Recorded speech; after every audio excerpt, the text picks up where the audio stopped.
Hey everybody, it's Brian at Two Indians. Thanks for checking in today. I've got a treat for you. Today I had the pleasure of interviewing Mr. Taylor Young. He is a marketing manager with Indian Motorcycle, our favorite brand, right? Yay! Anyway, he's a marketing manager with the Experiential Owner Engagement and Loyalty Program. I'll let him explain to you what that means. But anyways, a great conversation talking about the future with Polaris and Indian and the plans they've got coming up. And he's a super nice guy. I know you're going to enjoy meeting him. Here we go. I'm just going to go ahead and roll it right now. Hey, it's Brian and Barbara with Two Indians.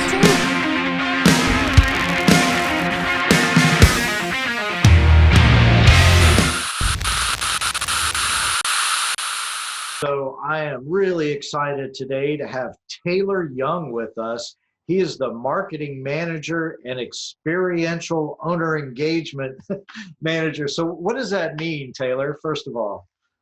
Fancy title. Basically, it means I go to a lot of events. I plan a lot of events, and all of our kind of different sort of like owner loyalty programs, IMRG events, all that sort of stuff. I kind of help oversee with a really good team on my team as well to kind of help execute some of that stuff. So. Okay, so when we first met, it was at the IMRG event at Daytona's Bike Week here in town. And I noticed that you were kind of working with all the people handing out shirts, registering all the attendees, things like that. Is that a typical day for you at a motorcycle rally? Yeah, kind of, it's a little bit of, that's what's cool about events is, titles and all of that kind of stuff don't matter. It's, if there's a task at hand, you jump in.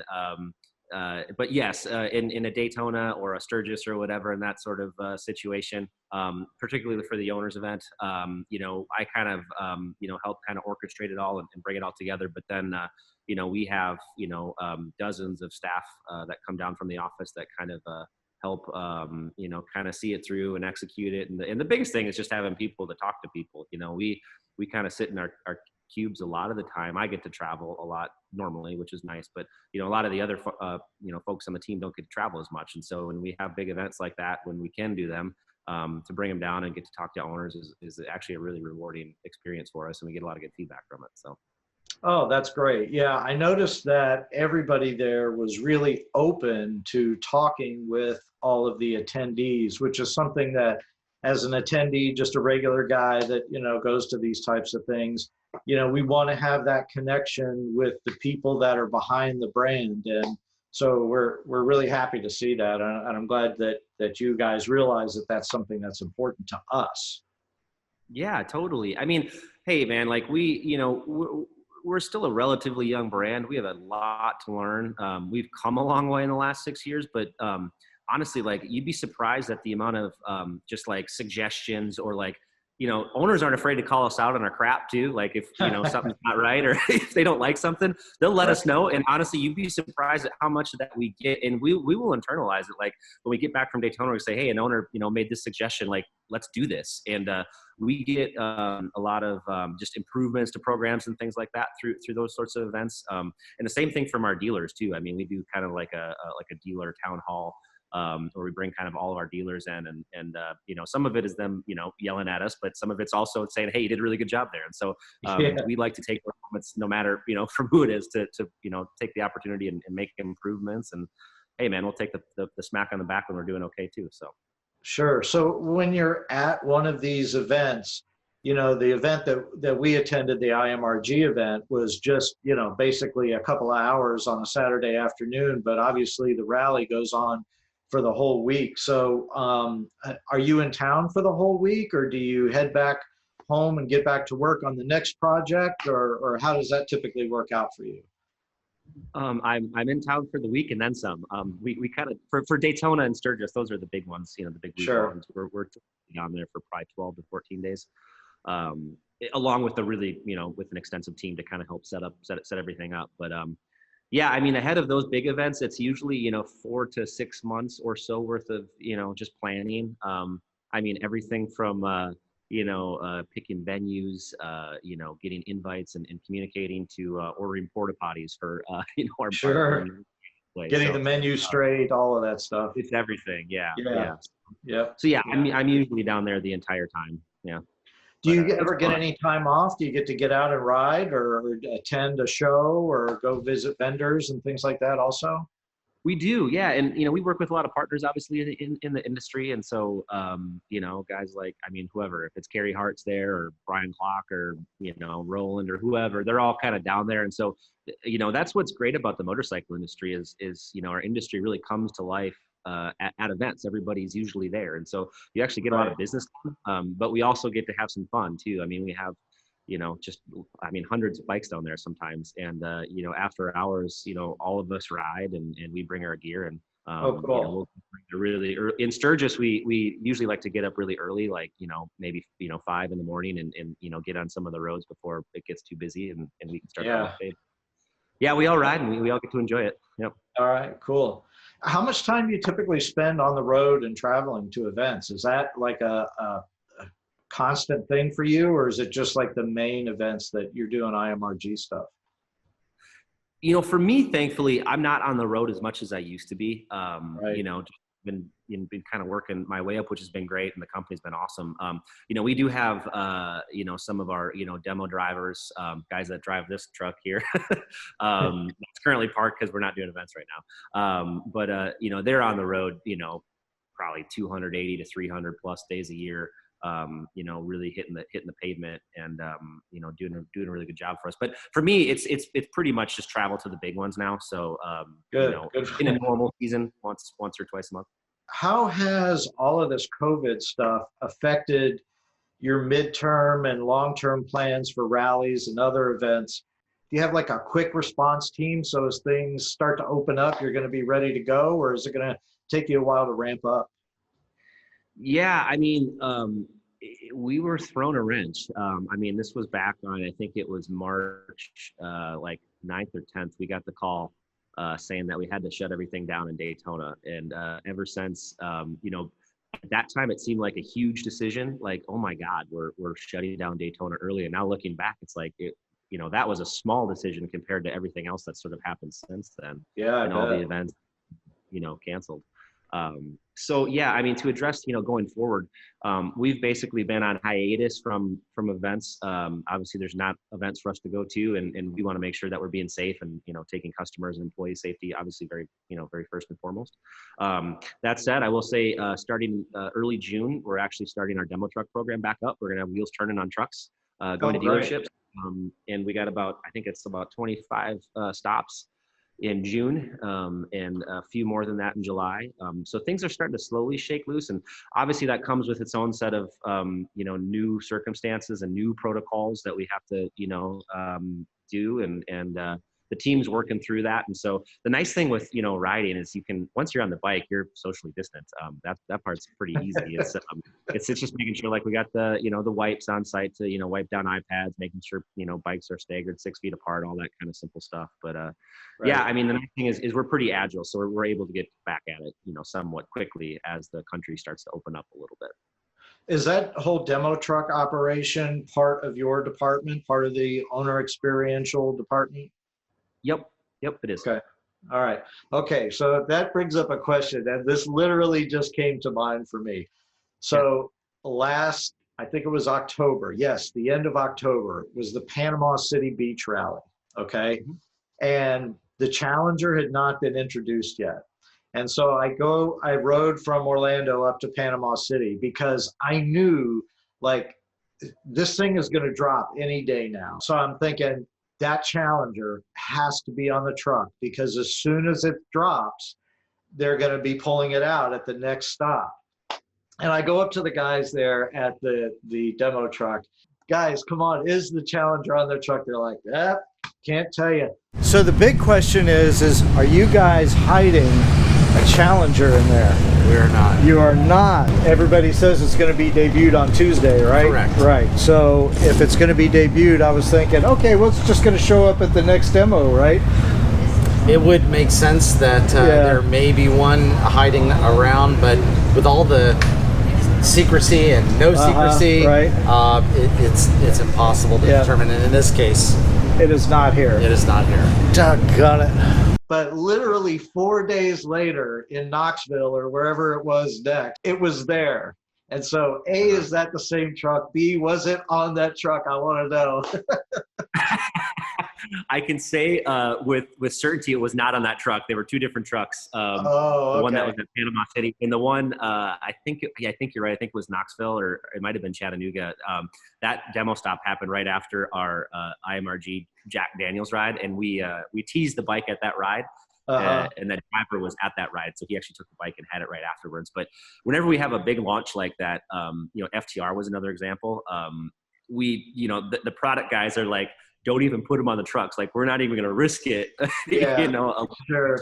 If you know the Challenger, it was probably the worst kept secret in motorcycling. 'Cause everybody pretty much knew about it at the time. But we typically will just kind of ship them direct to like the next stop whenever we can start to show them right away. So. Gotcha.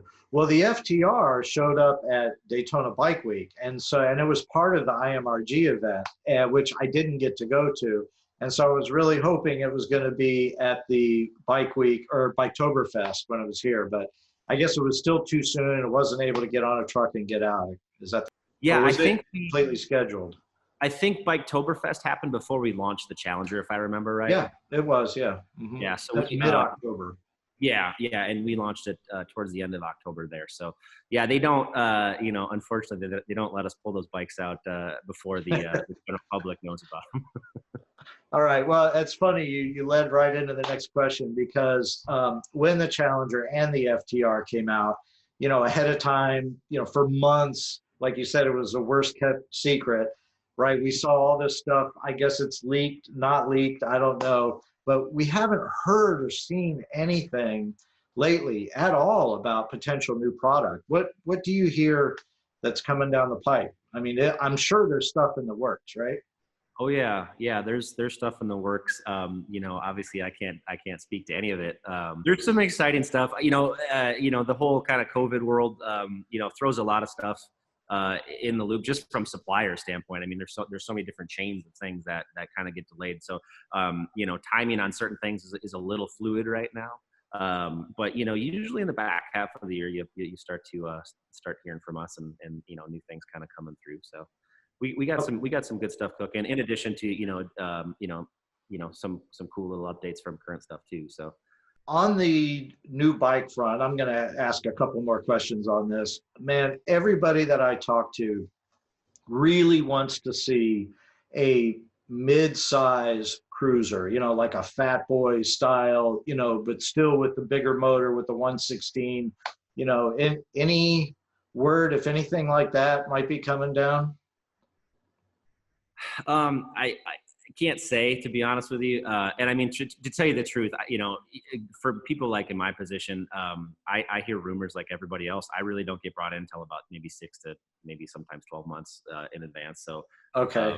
I do know, they have, our product guys, they're looking at the, different, size of the market and opportunity for, business in those segments. And so, I wouldn't be surprised if something came out, but I don't know any timing or what that looks like or anything right now, unfortunately.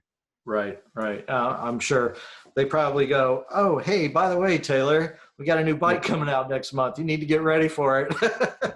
Yeah. And they're basically like, hey, Taylor, you talk to a lot of owners, so we're going to keep you on a need-to-know basis just in case. Yeah, right. You just keep giving us the feedback and we'll let you know, right? Exactly. Yeah, we'll call you. Yeah. All right.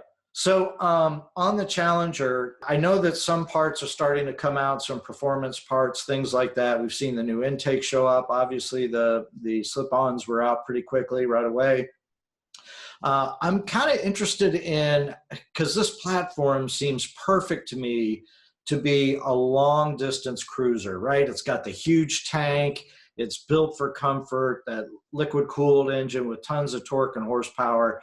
It's just ideal for that. But yet we haven't seen a tour pack out yet and some other features that, any forecast on that? To address the first part, yes. I mean, that thing is designed to eat miles, and it is a hell of a motorcycle if you get a chance to ride one. I did a review on one. It's phenomenal. Yeah. Yeah, You haven't seen it? Come on.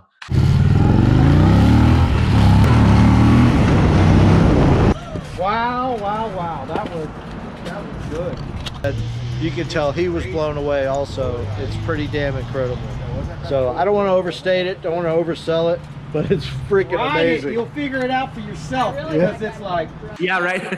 They did just a freaking tremendous job designing that bike. It is just from front to back. It's just it's awesome. The trunk is like the number one question we get on that bike. I know some dealers have, you know, like retrofitted a Roadmaster trunk on it or whatever. Okay. Again, can you speak to it? I would not be surprised because that is a common question. And when they came out with that bike, you know, you gotta there's a lot of you know, obviously things that kind of go into designing a bike. I mean, I think when, you know, Challenger came out, you know, we knew that was a question that we were gonna get. But we also didn't want to, you know, delay bringing it to market if something like a, you know, a trunk maybe wasn't. So I don't know if that was the case or not. I can't say. It's kind of my assumption too. But yeah, I would think in the not too distant future, there's going to be, you know, options for that. Okay. All right. Any rumors about how that motor is going to be used in other platforms? I don't know. Your guess is as good as. I keep trying, man. Yeah, sorry. I don't know. Yeah. All right. So we're going to do a little bit of a short lightning round here because I want to have a little bit of fun. So I'm going to run through these really quick and then just a couple final follow-up questions. Number one, chrome or blacked out? Blacked out. Apes or beach bars? Oh, man. I'll say mini apes. Mini apes. Yeah, that's same for me, right? Fat tires? Not a fan. Okay. All right. Not the fat tires, you know. Yeah, not talking the big fat ones. Yeah. Okay. Yeah. Shorts, deck shoes, and a t-shirt, or AtGat? I'll go with the shorts, deck shoes, and a t-shirt. All right, right on. Okay, and your favorite rally? Sturgis. That was my very first rally experience, even prior to Indian. I've had the pleasure of kind of planning it from an Indian perspective the last 5 years, and it just that one means a lot to me. There's just been a lot of growth, both personally and career-wise, at that rally. It kind of just signifies, like, you know, it's not the end of the season, but it sort of signifies, hey, you know, we just kind of came through, you know, a lot in a really busy summer and all this stuff. And always super rewarding from a team standpoint. You know, we all kind of rent houses, and so we all grill out. It's a really good sort of, you know, team building. And oh, that's great. So, yeah, Sturgis is definitely my favorite. So, you know, they're saying Sturgis is going to go on. Are you guys planning on being there as it is right now? Yeah, you know, the city's voting on June 15th, I think it is, whether or not they're going to kind of, you know, officially host it or not. You know, we've been talking to the dealer a lot that's there, and our consensus is whether or not the city says that's going to happen, I think people are probably going to show up anyway. So we're going to be ready for it either way. It might look a little differently. It will look a little differently. You know, that much we do know. So, you know, we'll wait and kind of see what the city decides to do. American Flat Track just released their schedule just this morning, actually, and Sturgis. Yeah, Sturgis wasn't on it. So, which tells me, you know, things like the Buffalo Chip and you know, up there, you know, at the exit near the Harley dealer, they're probably sort of planning for, you know, not having a rally. But again, I think people are still going to show up, and so our job is to make sure we're at least ready in some capacity for them. So. Right. Good. Okay. And I don't know if this last question has anything to do with your answer there, but what is your favorite place to ride? Where do you really have, because obviously you've ridden all over the country, I'm sure. So where do you really like to go? You know, obviously I'll give you a different answer. Obviously I like riding in Sturgis. It's fun. But I really like, you know, Tennessee in the Blue Ridge Mountains, you know, Tail of the Dragon, all that stuff around there is beautiful. So that's probably my favorite routing I've done in that part of the country. I'm also able to get out when we're normally traveling. We have a lot of partners in California. So just the whole, roads, going up PCH, Mulholland, all the stuff in the valley there, I really enjoy as well.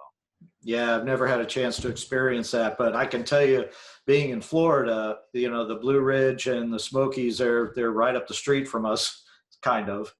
Yeah. But Yeah. but man, the Cherahalla Skyway and all of that up there is just phenomenal riding. And 60 through Suchez, in Georgia. I don't know if you've ever done that.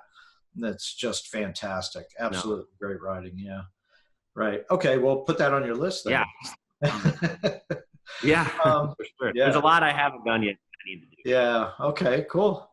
All right. Well, Taylor Young with Indian Motorcycles, the marketing experiential manager owners group, however that's all organized. I really want to say thank you for joining us here at Two Indians, and we appreciate your time today. Thank you. Thanks for doing what you guys do. You guys got a great channel. Like I mentioned, I love your Iron Butt video. That was phenomenal, and I'm very impressed. Thanks for spreading the word, and thanks for all the owners and the followers that watch your channel. And hope to see you guys soon at a rally, hopefully. So awesome. That'd be terrific. Thank you. Thanks. All right, Taylor Young. Thanks. It's over already? I just went up to make some popcorn. Anyway. Hey guys, thanks for watching today. I mean, Taylor was such a great guy. I really enjoyed interviewing him, and I hope to talk to him in the future as well too. Hey, don't forget, May 25th is the last day to get your submission in for the Buffalo Brand Horn Contest. That's just in 3 short days. Today's Friday, you got Saturday, Sunday, well, 2.5 days. Anyway, don't delay. Get that in. There's still a chance to win that. We've got some great submissions, but don't hesitate. Anyway, thanks for watching, guys. We really appreciate all of you out there. Love you all. Have a great weekend. Be safe. And let's think about our veterans that gave it all this weekend on Memorial Day. All right? Let's remember those guys and gals. All right? Thank you. I really appreciate everything y'all have done. Two Indians. Out.